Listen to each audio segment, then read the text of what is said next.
A team of independent investigators is nearing the end of their 2-week-long investigation into the leadership and policies at Fort Hood. That's after a series of deaths and sexual harassment incidents. KXAN's Avery Travis spoke with the mother of a fallen soldier who says there is a problem she fears is not getting enough attention at the Army post: suicide. He was amazing. Before he was Private First Class Logan Costello, he was a football captain, a class president, a big brother, a son.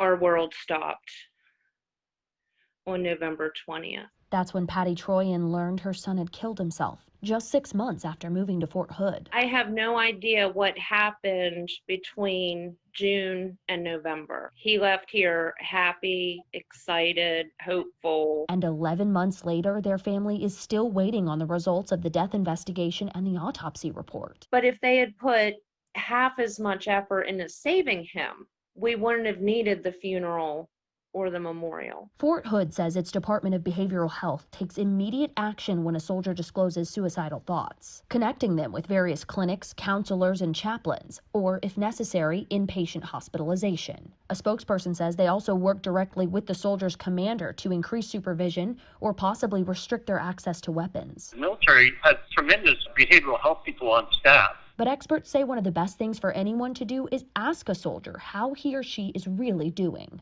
Let the person at risk know that you're not afraid to talk about it, right? You're able to ask the question. Troyan says she hopes someone tried to have that conversation with her son, but with every new headline about a death at Fort Hood, she's more uncertain. But there's a lot of devastated families who lost their children at Fort Hood, and they deserve for people to say their names. Avery Travis, KXAN News. KXAN investigators asked Fort Hood officials how long it typically takes to get families the results of a death investigation, but we've not yet heard back on that. Officials did note they manage a separate suicide prevention program in addition to their behavioral health department.